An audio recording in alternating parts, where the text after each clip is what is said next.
Welcome back, guys. We have coming up for you guys JustSaiyan versus Noxious. Again, it is the right on target challenge. Three classes, conquest, and you can only use cards that have a targeting feature on the card when you play it. We have the deck building session. These players are given 20 minutes, so let's get into that, and then maybe we'll talk about the players as that happens. So, just saying, one of your new teammates, Gara. What Yep. do you think of him? I think he's a very well-respected player in the community. A lot of mostly pros know him. He's like always high ranked on EU and NA, like every season, and he's like one of the best patron, if not the best patron player in the world right now. Like he's Okay. always like top 10 legend EU and NA with patron. So very strong, very analytical player. He's Well, we see the analytics here. He hasn't even selected a single card 3 minutes in almost. he looks like he has a pen in his hand. Maybe he's noting, like making notes of the strong things Hmm. that comes to his mind. Like as you mentioned like earlier, just think about what might be strong in this format, right? Right, right. And when you go over the classes, then you think about mind control. Like you have to check what are the strongest minions in this. Like if there's no strong minion, like we saw, then mind control sucks, right? If the Yeah. games go to fatigue, you don't need much card draw and stuff like that. Hmm. Yeah, it's very interesting. You really have to think about what's good, but then you have to rise to the second level. How do I play against what's good? So that's certainly And the case here. and I think Rogue might be really strong, actually. Like when you see more games and everything, how Hmm. everything turns out, I think Rogue has also like a lot of strong cards. That's true. That's true. A very different approach from Noxious. Noxious, very well known for having every single variety imaginable of priest in his Yeah. line of experience. So we saw him break out with a priest deck basically immediately. Just so you guys know, Noxious is one of our returning finalists from Challengestone 2. He was taken out by Kalento in the final. Kalento will be joining us in Challengestone 4 unless there are future scheduling conflicts, which, these days with so many tournaments happening, maybe it wouldn't be too big of a surprise. Noxious in Challengestone 2, which was the Highlander challenge where you had to play the same class 3 times. Noxious really pushed ahead with his deck building ability with Yep. Priest. So we'll see if it matters this time. Priest certainly seems like a pretty strong class from what we've seen so far in the tournament. Yeah, Noxious is definitely very creative with his deck building and has like a lot of experience with that. I'm very curious about this matchup. It's like the Saints playing also is like so many different, strong, new, innovative. I get a lot of deck lists from him, like about the Mhm. strongest new meta deck. So he's very on top. Well, Just Saying did start the deck building session after a pretty long review with a rogue deck. Just from glance there, the rogue deck included 2 saps and a gang up. What do you think about that? Yeah, gang up is such an interesting card because you can also steal like a minion from your opponent, Hmm. which I saw it only once, and I was like, when someone used like a rogue went somewhere, it was a constructed game, and he went to fatigue, and then he used gang up on my Tyrion, and I was like, oh damn, I'm gonna lose this game. Well, there's no Tyrians in this one, but Yeah, he also includes Crazed Alchemist, which is a pretty interesting addition. I was hoping to see Crazed Alchemist in some priest decks, and we actually do see it in Noxious priest deck. That's pretty interesting. Also, there's a lot of fun cards. Rogue has the only weapon available. Out of all the weapons, the only one that has a targeting feature when played is the Perdition's Blade, and we do see that in Just Saiyans Rogue deck. So Rogue does seem a little bit like a wild card. I don't know yeah. if I have quite the confidence that you do, but I don't know how good it it is. is I just want interesting. to see it. You know, Right, I just right. want to see how it will perform. Because yeah, a lot of classes look like they might, except Hunter. I have my doubts about Hunter. I don't think Hunter is so good, All right. but yeah, a lot of classes have like potential, like Rogue Mhm. or Druid or Priest. But when they like get paired against each other to see how well they actually perform, and I think Gang Up is really good though. When the games that go to fatigue, how You good is it win. in Arena? In Arena, Yeah, it's probably bad because it's bad. It's really it's bad. because decks, yeah, the games will not go to fatigue, but Right. it's different. Arena is different in this Hmm. format. Well, the player to advance from this match here will end up playing against Lothar and his Hunter Oh my tomorrow. god, I take everything back. Bane of Doom is the best card. Bane of Doom. It is a super value card, and we've seen that everyone's got 2 health minions because basically all the 2-drop Battlecry minions are 2 or less health so far. What So, what do what is your opinion? What are your stats on Bane of Doom? There's very different opinions about Bane of Doom in the well, competitive when scene. when I when I play with the card, I assess how much fun it is. So Bane of Doom is way off the charts in terms of how good it is. But in terms of effectiveness, I think it is good enough for current tournament play. And in a format that is so restrictive, which is what we're dealing with right now in Challengestone 3, the right on target challenge, I think it is truly exceptional. So I do share your excitement about that card. Yeah. But Oh, wait, in Shadow Flame is an allowed card. yeah, because you target That your is. own minion. Oh yeah, yeah. You really don't think about it, but man, that card is. Oh, Warlock, man, Warlock is sick. Warlock, man, it does seem pretty sick. I did get a chance to speak to the players right after their deck building session, so we will get some of their thoughts on some of these cards and their deck choices here in a second. So Noxious, we couldn't quite schedule in Kalento in this tournament, but we got the next best thing, runner-up from Challengestone 2.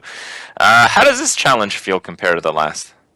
Honestly, like I thought the last one was a bit better for me just because nobody seemed to really know at all what to do. Like it just seemed so out of the ordinary. Whereas this time around, you do have to be, a semi-decent deck builder to get something done. And although I'm creative, I'm not really optimizing anything, so it's gonna be more fun than effective here.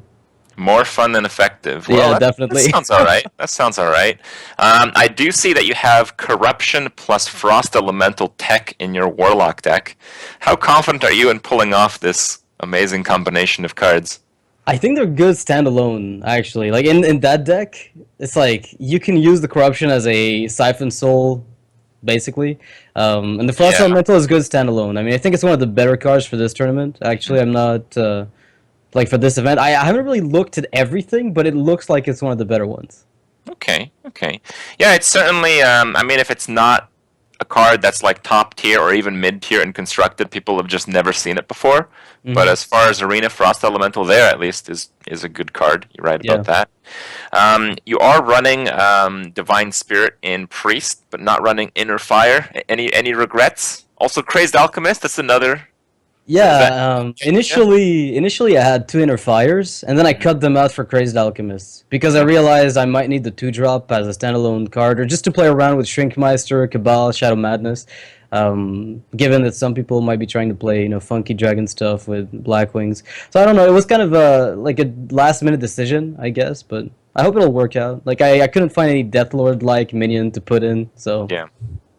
Now, you did mention that it's kind of hard to get like really strong late game creatures, but you only have 1 Temple Enforcer and Priest. What's the idea behind that? Why 1 and not 2? I was gonna play only. I was gonna play 2 with the Frost Elemental last second though. I kind of ended up putting it in. There was another card I ended up removing from the early game. I forget which one it was. Putting the second Shadow Madness. I figured the early game was pretty much. I think I removed the Mind Control. So the early game was like pretty much self-evident. It's just figuring out what I would put for the late game. I feel like 5-6 drops should do it. If I can get a Divine Spirit, Crazed Alchemist on just one of them. Like, you don't need that much. Like, you just need 1 hit. So Yeah, yeah. Well, as far as the Shaman, you did slip up a little bit. You put in 2 Flame Tongue Totems, which unfortunately don't target anything when they're played, so you will be sporting the double Faceless. You feel that's a bad thing? I mean, you have, like, Windspeaker Faceless tech now, right? yeah, I was gonna say it's really not the worst. I've seen worse. It's just unfortunate because now Crazed Alchemist's value dropped tremendously because I can't just do the funky Flame Tongue play. Right. Where you just like switch around a minion and make it higher health. That was kind of the idea initially, where I wanted to play Wind Fury with Rock Biters and Flame Tongues, but now like half of that is gone. I keep the Abusive, I keep the Dark Iron Dwarves, and I'm sure I can get a Faceless on something they play and then hex it. So, it'll work out. Now you picked some pretty strong classes. A lot of players tend to like some of the ones that you have, let's say. But were there any other classes that you were kind of on the ropes, maybe going with? I was actually thinking of using, obviously Paladin, just because the 1/1s will carry you forward, being that there's no AoE. If you can just get them to stick, you should be doing pretty good. You've got Blessing of Wisdom, which is probably like the only card draw that exists in this format outside of Life Tap. It's One like of a there's few. almost none. Yeah, like there's almost none. And it's a bit problematic. So I figured maybe Pally would be a class to play, but I felt like playing Shaman instead. That was like my third option, really. Okay. You feel happy with the deck? You think you're going to take this one down? You think you're going to do better in the tournament than last time? I don't know. I mean, last time was really tough against Kalenta. He basically turned forward like in the grand finals. That was really painful. But this time around, it's more about playing optimally with a limited amount of resources. And I think Pally overall would have probably been kind of the best choice. And I don't have it, so it might turn out to be the case that I'll just get demolished by Paladins. But they don't have Consecration, so... Yeah, we'll see. It wouldn't be the first time that's happened. All of our returning winners have lost immediately in the first round. So let's hope you do a little better than that. Yeah, let's hope I can at least win the first one against, JustSaiyan. It's going to be a bit difficult, I think. A bit difficult, but certainly doable. Let's see how that rolls out. Good luck. Thanks. All right, now we are here with JustSaiyan. How do you feel? Is it the first time you've done one of these kind of tournaments? It is, and the challenge was pretty difficult, especially for 20 minutes, I think. The minion count was not so high, so you really had to figure out what class cards really worked out with it well. Well, you went with Rogue, Priest, and Mage. Are you happy with what you ended up with your decisions on these classes? I think it's between those three, and you could also do like Warlock, you could do Paladin, but Paladin's buffs aren't that good, and when they have like Hammer of Wrath as the only other removal without Consecrate, I don't think it's that strong. Mage is more burn spell, so like eventually it should take a game, so I decided to use Mage as the third, but Tempo Rogue seemed really intuitive, and Priest seems just like it picks up a lot of value in this format because of Valen's Chosen and the healing hero ability, so seemed pretty good. What do you think is your best deck? You kind of have some confidence in both Rogue and Priest. I would say Tempo Rogue should dominate because like Perdition's Blade is pretty valuable, Backstab is really valuable, SI7 agent. The Mage deck is probably the questionable one, but it has a lot of burn, so I just hope to fling some fireballs around and get him in the end. Yeah, he'll probably get a win in there, I'd guess. Now, the Tempo Rogue does work pretty well. Frost Elemental is actually a very high tempo card. A lot of people compare it to Lotheb, and it kind of is that when they only play one big creature in one turn. But is that really the type of game you'd expect? I'd expect people to be afraid of Mage because a lot of the one-drops like Voodoo Doctor, Elven Archer, everything is quite pingable in the early game, so like relying on a lot of early game pressure probably means you will eventually run out of steam, especially when people might bring Rogue and Priest. Like there's a lot of easy removal, easy heal sustain, so... Okay. I also noticed that you have a total of 5 Stormpike Commandos across your 3 decks. Now, this is a card that's heavily shunned by most constructed players, but in Arena, there's like a third of the cards available are worse than this guy. What's your take on this little dwarf? I thought, because you have things like Abusive Sergeant, right? And you have things like Dark Iron Dwarf. If you want to play like Blackwing Corruptor, which is arguably the best stat drop for 5, or like Ancient Brewmaster for 4, you get blown out by whatever 2-attack minion plus a buff or Stormpike Commando. So I'd rather just have ways to deal damage and piece damage together for removal than rely on having a big body and hope it sticks. Oh, that's very interesting. Priest, so more of a comeback mechanic rather than a win more mechanic. Yeah, because you don't have any AoE, so just relying on board control seems like the way to go in this format. Well, that is a very interesting approach. One other question I have for you, though, has to do with the Priest deck. I see that you put in 1 Temple Enforcer, but not 2. Why is that? Priest, if you're running out of tempo, the Temple Enforcer isn't that good just as a 6/6. So I want it as a 1-of as another win condition. I was thinking, do I want to run Mind Control? Do I want to run Tempo Enforcer? Do I really want to run any of the really big things? And I don't think it's that needed unless people want to play Druid, where all the buffs kind of make a big difference, but I don't think we're going to see too much Druid, so decided to go with a more tempo-based list. Like Double Cabal is a much bigger swing than Tempo Enforcer, I think. So. All right, how do you think you'll do? You'll have to go through our returning runner-up Noxious in your opening game. You feeling good about that one, at least? Noxious has had a lot of creative decks, and I trust he has really good deck building. So it'll be a tough challenge. All right, well, Um, tough challenge. Hopefully, you can entertain us with some of these cool additions. I'm pretty impressed with your decks, and I think you'll do quite well. Good luck. okay, thank you, Griff.